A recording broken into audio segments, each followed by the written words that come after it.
চুপি চুপি কোথা থেকে এলো আজ শীত, গুনগুন গায় পাখি শীত শীত শীত। কৃষকেরা ধান কেটে পায় খুঁজে সুখ, পিঠাপুলি খাবে তবে উজ্জ্বল মুখ।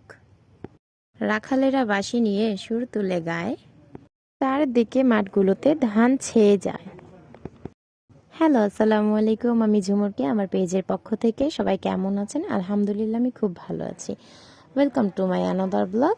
আজকে আমি চলে যাচ্ছি, হঠাৎ করে একটু নানু বাসায় যাব। ওখানে একটা মহিলা, মানে একটা আন্টি হয়, উনি আর কি চাপটি পিঠা বিক্রি করে। ওই তো আমার আম্মু চলে এসেছে। আমি বাসা থেকে নেমে তার জন্য ওয়েট করছিলাম। তারপর আম্মু আসার পরে আমরা একত্রে রিক্সায় উঠে গিয়েছি, রিক্সায় করে চলে যাচ্ছি সেখানে।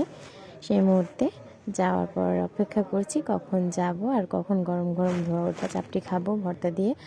মানে ভাবলেই জিভে জল চলে আসে। যাই হোক, এটা সাধারণত সব জায়গায় আমাদের ঢাকায় পাওয়া যায় না, ওইখানটাতে পাওয়া যায়। ভেবেছি যাই, চলে যায়। খুব বেশি একটা মানে ওরকম নাম করা তেমন কিছুই না। মহিলা একজন নিয়ে বসে ছোটোখাটো একটা দোকানে, ভালোই লাগে। উনি নিজস্বভাবে একটা উদ্যোক্তা হিসেবে।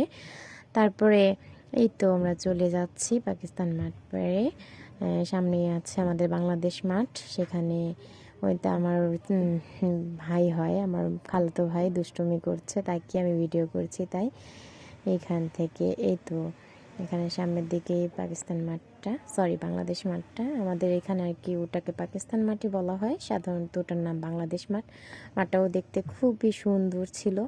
মাঠটা তো প্রায় সুন্দর আর কি। আমরা খুব বেশি একটা যাই না, তবে প্রায় প্রায় ফুচকাটা খেতে আসা হয়। এই যে এখানে পাশে মামা ফুচকা বিক্রি করে, খুব ভালো ওনার ফুচকাটা, প্রায় প্রায় খেয়ে থাকি। দেন এভাবেই তারপরে চলে যাচ্ছি। চলে যাওয়ার পরেই তো আমরা প্রায় কাছাকাছি চলে এসেছি। চলে আসার পরেই তো আমি হেঁটে যাচ্ছি। রিক্সা থেকে নেমেছি, নেমে আমি চলে যাচ্ছি ওনার কাছ থেকে নেওয়ার জন্য। যে চলে এসেছি ওনার কাছে, ওনার চাপটির দোকানে। বললাম যে আমাকে চাপটি দেবেন। বললো তুমি বসো, তোমাকে গরম গরম চাপটি আমি বানিয়ে দেবো।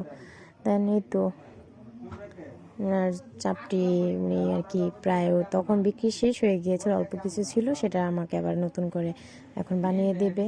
চুলা ধরিয়ে দিয়েছে, অপেক্ষা করছে যাতে তাওয়াটা গরম হয়ে যায়। তারপর ওনাকে আমি জিজ্ঞেস করলাম ব্যাপার কি, চাপটি মানে কীভাবে বানিয়ে না। আমি তো বানাতে গেলে ঘরে হয়তো লেগে যাবে বা কিছু একটা, তাও চেষ্টা করি।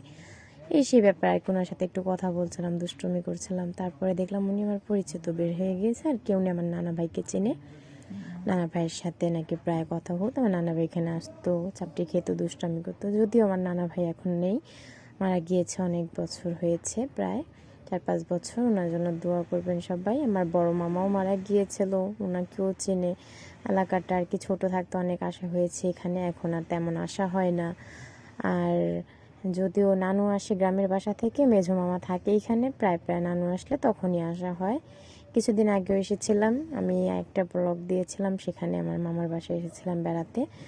এই আর কি, এরকমই এভাবেই দিনকাল চলে যায় হঠাৎ করে। কেউ থাকে কেউ থাকে না, স্মৃতিতে রয়ে যায়। দেন আমার চাপটিগুলো প্রায় অলমোস্ট হয়ে আসছিলো, মানে 3-4-5 মনে হয় 5টার মতো চাপটি নিয়েছিলাম, ওনার বানানো হচ্ছিলো। দেন গরম গরম ধোয়া ওঠা চাপটি যখন হয়ে গেল, উনি আমাকে প্যাকেট করে দিবে। এখন প্যাকেট করে দেওয়ার জন্য দিবে। আর ওইখানে লোকেরা দাঁড়িয়েছিল, ওই লোকটা পাগলের মতো তাকিয়েছিল। যাই হোক, উনি ভাবছিল ওনাকে ভিডিও করছি। কারণ আমার চাপটিগুলো এখানে প্যাকেট করা হয়ে গিয়েছে। চাপটিগুলো নিয়ে ওনাকে বললাম বেশি করে যাতে করে আমাকে ভর্তা দিয়ে দেয়। তারপরে উনি ভর্তাও দিয়ে দিচ্ছে। এই যে এখানে ছিল ধনিয়া পাতা ভর্তা, শুটকি ভর্তা, সর্ষে ভর্তা, তিনটাই আমাকে দিয়েছে। নিয়ে নিলাম, আর সাথে চিতই পিঠাও নিয়েছিলাম, যেটা বানানো ছিল একটু হালকা গরম। তারপর আমি আর কি চাপটি খাওয়ার সময় ভিডিও করা মনে ছিল না, বা করিনি ইচ্ছাকৃতভাবে। দেন একসাথে সবাই ছিলাম। তারপরে চাপটি খেয়ে এই তো বাসার পথে আবার রওনা হলাম কথাবার্তা বলে। আজকের জন্য এই পর্যন্তই। আল্লাহ।